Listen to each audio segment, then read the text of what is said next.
মধ্যে শ্রেষ্ঠতম হাসপাতাল উনি প্রতিষ্ঠা করেছেন এবং মাননীয় প্রধানমন্ত্রী তাকে স্বাস্থ্যমন্ত্রী করেছেন। আমি তাকে দেখেছি, he is a very committed person, he is honest এবং ডেডিকেটেড, এবং সেই জন্য এটার পুরস্কার হিসেবে উনি স্বাস্থ্যমন্ত্রী হয়েছেন।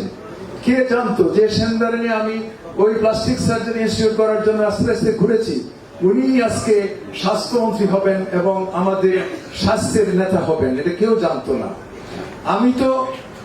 আমি ডিজি ছিলাম, আমি ডিজি থাকা অবস্থায় বলেছি এনাফ ইজ এনাফ।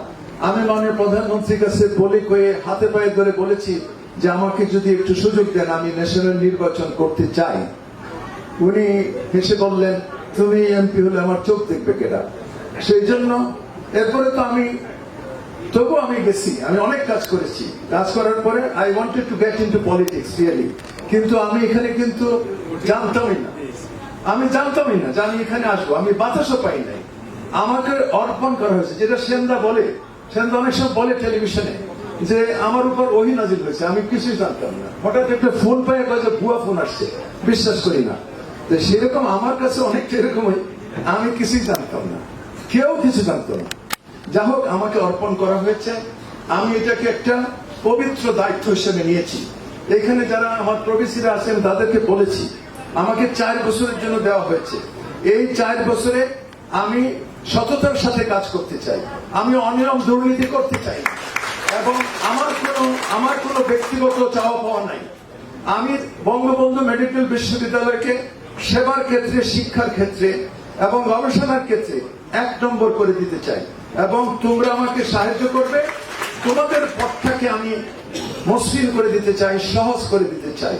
এখানে উপস্থিত যারা আছেন নেতৃবৃন্দ এবং সম্মুখে যারা আছেন, আমাকে অনুগ্রহ করে কোনো অযাচিত কোনো রিকোয়েস্ট করবেন না, ওটা আমি রাখতে পারবো না, এবং এতে করে আপনাদের সাথে আমার সম্পর্ক নষ্ট হয়ে যাবে।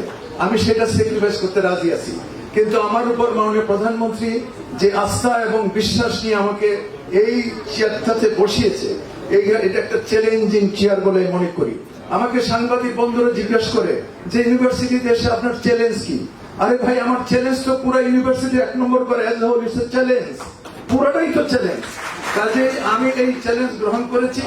আমার প্রবেশী যারা রয়েছেন, আমার প্রক্টর এবং ট্রেজারার এবং অন্যান্য যারা রেজিস্ট্রার, তারা ভেরি ভেরি এফিশিয়েন্ট এবং ভেরি ফ্রেন্ডলি এবং কোঅপারেটিভ। আমি যদি সৎ থাকি তাহলে তারা আমাকে শতভাগ সাহায্য করবে, এটা আমার বিশ্বাস। আমি যদি ডেভিয়েট হই তাহলে আমি কারোর কাছে সাহায্য পাবো না, এটাই নিয়ম।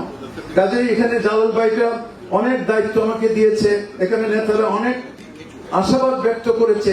আমি শুধু বলতে চাই, আমি আপনাদের সকলের সাহায্য নিয়ে আমি এগোতে চাই। আমি একা কোনো কাজ করতে চাই না, আমি সবাইকে ইনভলভ করে ট্রান্সপারেন্ট ওয়েতে আমি কাজ করতে চাই। এখানে বোর্ড অফ গভর্নর্স রয়েছে সুপার স্পেশালাইজড হাসপাতালের, এবং এখানে সিন্ডিকেট রয়েছে। এই মঞ্চে সিন্ডিকেটের অনেক মেম্বাররা রয়েছে। আমি সিন্ডিকেটকে বাইপাস করে কোনো কিছু করতে চাই না, কারণ জননেত্রী শেখ হাসিনা আমাকে বলেছেন, তোমাকে দিয়েছি এখানে, তুমি এটাকে ঠিক করো। এই কথাটাই বলছে যে ঠিক করো। ঠিক করতে গেলে আপনাদের সবাই সাহায্য লাগবে। আমি জানি মাননীয় মন্ত্রী মহোদয় আমার প্রতি আমাকে অনেক বেশি ভালোবাসেন, স্নেহ করেন এবং আমাকে বিশ্বাস করেন, আমি মনে করি, এবং ওনাকেও আমি অনেক শ্রদ্ধা করি। ওনার সাহায্য নিয়ে, আপনাদের সিন্ডিকেটের সাহায্য নিয়ে, সর্বোপরি জননেত্রী শেখ হাসিনার সাহায্য নিয়ে এই বিশ্ববিদ্যালয়কে সর্বক্ষেত্রে বাংলাদেশের 1 নম্বর প্রতিষ্ঠান করা তথা বিশ্বের বুকে যেন মাথা উঁচু করে আমরা বলতে পারি যে আমরা বঙ্গবন্ধু শেখ মুজিব মেডিকেল ইউনিভার্সিটিতে কাজ করি। এই অবস্থায় নিয়ে যাওয়ার জন্য, এই উচ্চতায় নিয়ে যাওয়ার জন্য আপনারা আমাকে সাহায্য করবেন বলে আমি বিশ্বাস করি।